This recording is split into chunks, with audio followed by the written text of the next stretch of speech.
What's going on, Mason? What's going on, George Mason University? What's up, George Mason University? What's going on, George Mason University? We're back. Super Bowl!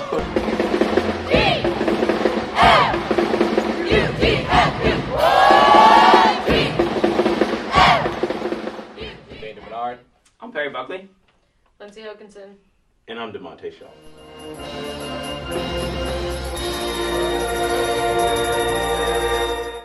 George Mason University, what's going on? You already know what it is. Welcome back inside the press box. I'm Vandy Bernard. I'm Perry Buckley.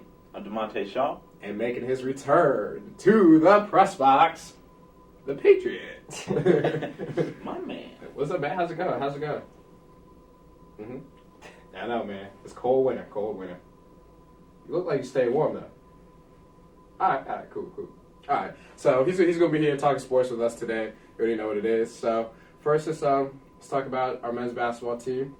Not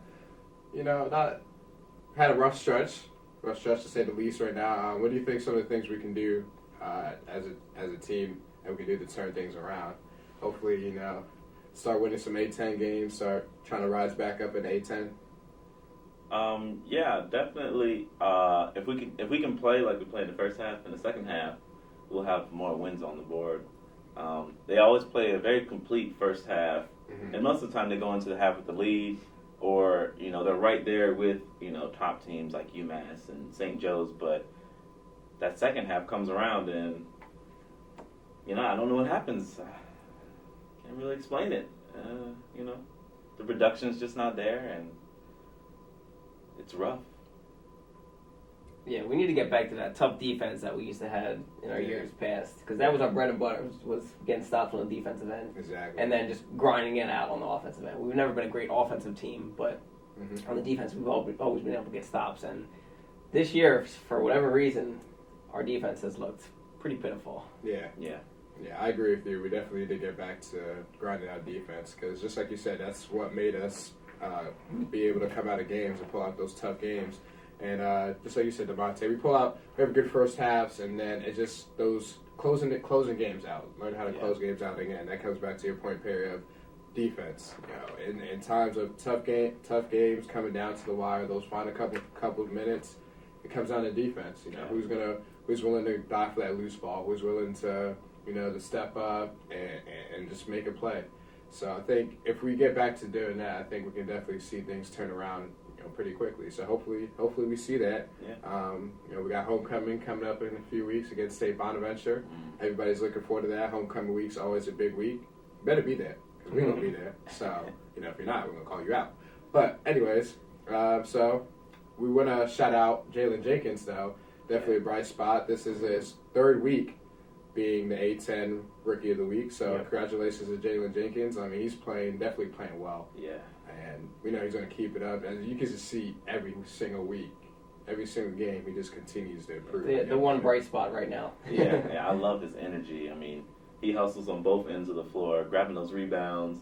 He'll get in the paint, get dirty, do what you need him to do. He'll do it. I mean, just so he's such a spark. Yeah. So, like I said, definitely a bright spot for Mason right now.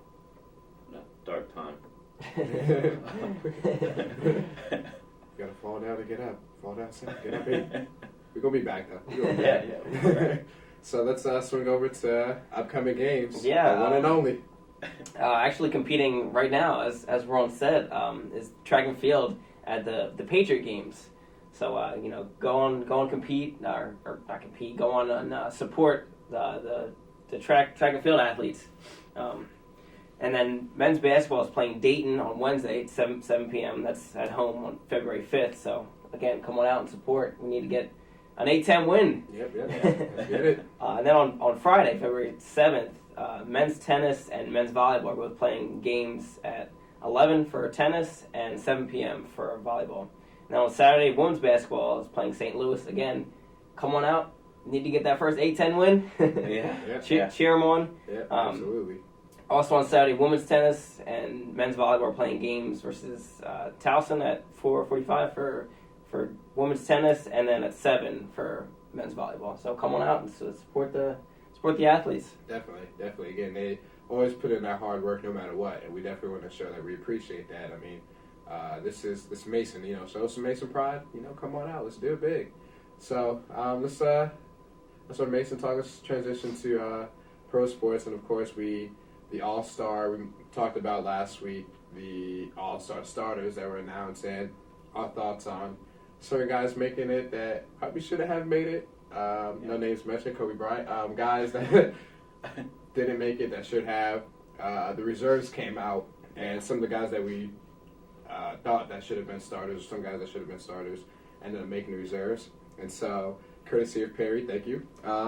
For the East, the reserves are Chris Bosh, John Wall, Roy Hibbert, Joe Johnson, DeMar DeRozan, Joakim Noah, and Paul Millsap.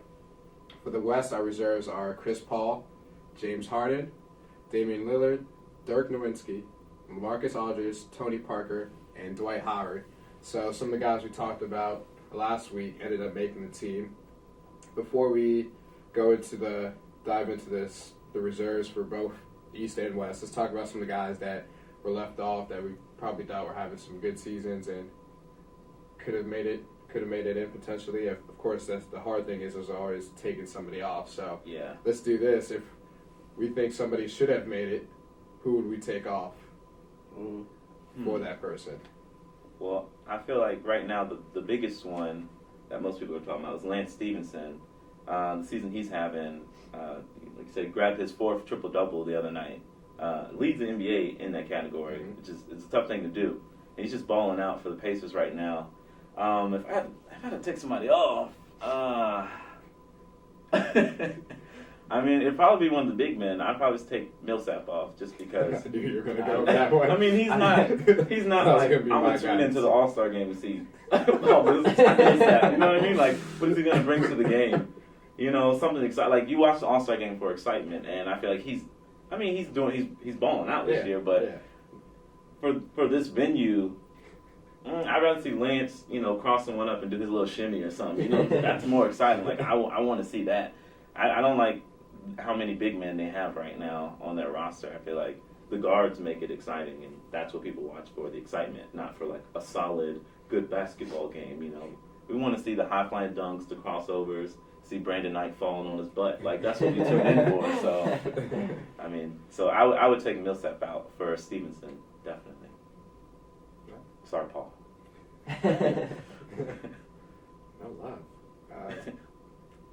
I think Lance Stevenson is definitely one that could have made it, especially the year he's been having. I think, and after they interviewed him about not making the All-Star, I mean, you can tell he's disappointed, but he kind of used that. He said he was going to use it as motivation. He said, most importantly, I want to help my team win and be able to. Our goal is to reach the championship, to reach the finals in June. But you can definitely tell that. I mean, he was happy for his teammates that didn't make it, Hibbert, George. But I think he's going to use it as motivation. I think he's going to play. You're going to see him play with a chip on his shoulder and just play even better than he is now throughout the season. But I think he was a snub. And I'd also take Paul Millsap off. Sorry, Atlanta Hawks fans. Yeah, I mean, I agree with taking Millsap off. You could totally do that. I could also say, I mean, you could take Joe Johnson off the list there too. The Nets have been playing. I mean, as of late, they've kind of got their stuff back together, and they're playing better basketball. Like I said, as of late, but towards the beginning of the season, they're playing terribly, and just he wasn't their main scorer, and really, they're all their roles on that team were all mixed up, and no one really knew. No one really took control and was the scorer like Johnson should have been early in the year. And they were just playing terribly. So I don't even know if I'd have him on the list. That's definitely a good point. Definitely a good point on that one. The All-Star's a few weeks away, so we're gonna save our picks for a little bit later on. But out of these are teams East and West. So let's do this. So out of the guys currently this year playing, so D-Rose not accounted for. Kobe Bryant not really accounted for. He's played about 5 games this year. So out of the guys this year, East or West, it's your starting 5. Oh man, it's a tough one, isn't it? Yeah. I mean, you talk about all the guys in the league, just 5. It's a starting 5. So and this is for the All-Star, like my All-Star team. Yeah. Gosh, okay. Well, I can go with the easy. Yeah, I mean the easy ones. Yeah, I mean those guys. LeBron, yeah, Durant. I think we all have. I feel like those guys. two. Yeah, those two. Those two definitely be on I the actually list. forgot those guys. My first guy was gonna be Blake. Blake wouldn't even be on my starting 5. What? It's not a surprise. You don't Well, Blake would be on mine. Okay, so that's your 3 right there. You got 3. Got Unless Blake. you're taking off Durant and LeBron. Are you taking off Durant I mean, and LeBron? Blake. LeBron is Durant. Definitely. Nathan. Definitely. Get him off the Definitely set. Kyrie. Just kidding. No, at my guard, I'm torn because I like Curry, and I'd love to have him on my squad. There's so many good guards. I'll go Curry. Curry at guard, and then I want a big man. So. I mean, let's say this. I mean, you don't even have to take a traditional center. I mean, we see how the. But that's what I want. Okay, that's all right. My bad. Okay. My bad. You do you. You do you. This is your team. What Demonte My wants, bad. Demonte gets. All right. My bad. Go ahead. You got it. So my last guy, I go Hibbert. Okay. I like Roy. So you got Hibbert, Mm-hmm. you got Blake, LeBron, right? Durant. and then Curry. Yeah. Okay. Yeah. That's my all-star starting 5 right there. All right. Y'all are judging me. That's okay. Nope. No judgment. It's a good team. Yeah, I mean, the easy ones, like we said, LeBron and Durant, those are shoo-ins. Mm-hmm. I like your pick of Hibbert as well as a center, even though, like you said, center's not really necessary in the league anymore. You know, big men aren't looked as I mean, yes, they're obviously very important, but teams are getting by without one or without a true center. Mm-hmm. As for, like you said, at guard, it's really tough. You got John Wall, Curry, Kyrie, Mm-hmm. Chris. I know Chris Paul's hurt at the current moment, but yeah, him as well. That's a tough one. I mean, I guess I'll pick up for my 4th LaMarcus Aldridge. Okay. Good pick. Yeah, and then for guard, I mean, I'd probably go Chris Paul if he wasn't injured. Okay, so you got Paul, James, Durant, Hibbert, and Aldridge. Yep. Good team. Good Yes, team. that's straight. So I mean, for me, definitely you got to go LeBron and Durant. And I was looking at Paul George's name, but I mean, it's hard to.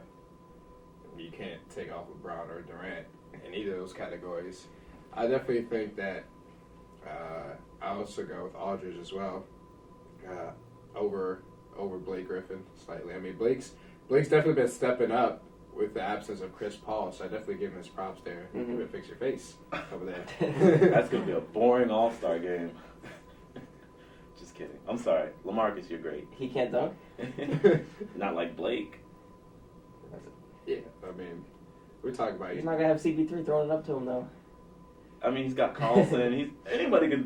DeAndre throws it up to him. I mean, you just throw it up there. He's going to get it. I could do it. That's a stretch. So I'll go Aldridge as well. I love Kevin Love, but his team's just, I mean, they're average right now. I mean, if they're in the Eastern Conference, they're probably about 3rd in the East. But they're in the Western Conference, and so they're average right now. So I'll go with Aldridge as well. Got to go with Hibbert also. And then in terms of guards, I mean, I love. I love Chris Paul. I mean, if he's, We got the same starting 5. I think I'm going Curry though. If Oh, no, what I was gonna say was audible.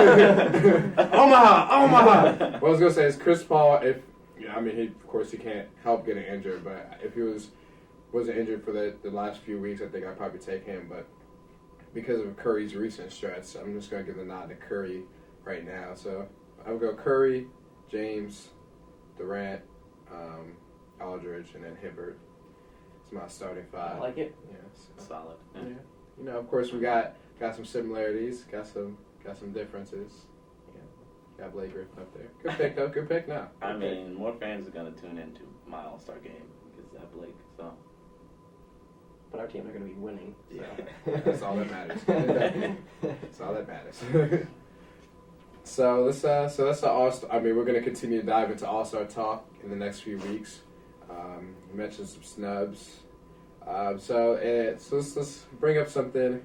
Bring something else. Of course, recently in the news, Richard Sherman and his trash talking, I mean.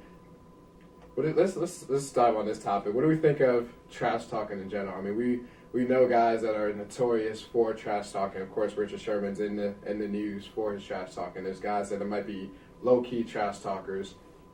So, what is our take on trash talking? You know, do we think that is there a line to where the trash talking is? Do we think as long as you can back it up, you're good? I mean, what do we think about that?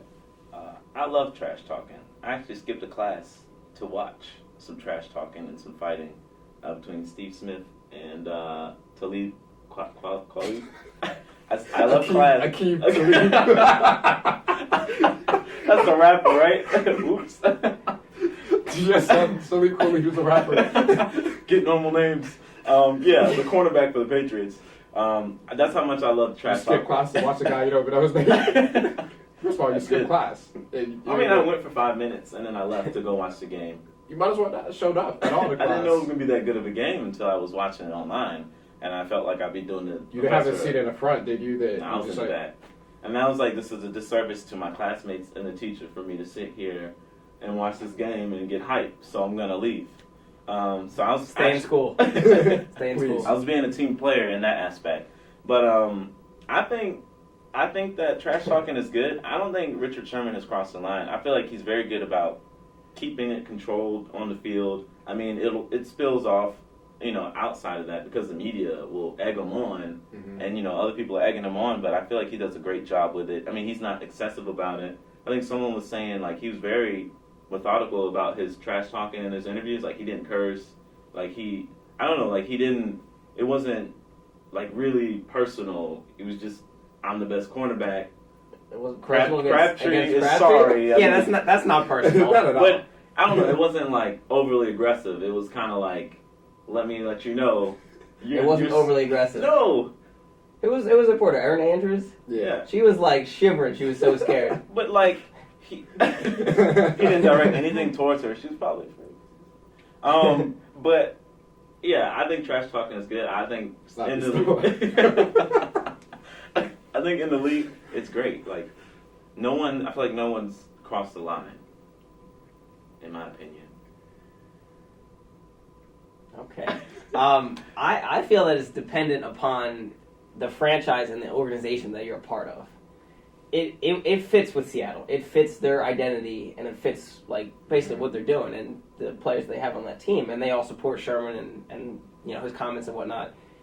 If someone from the Patriots came out and said that, no, cut the next exactly. day. It would not go down the way it's going down in Chad Seattle. Johnson.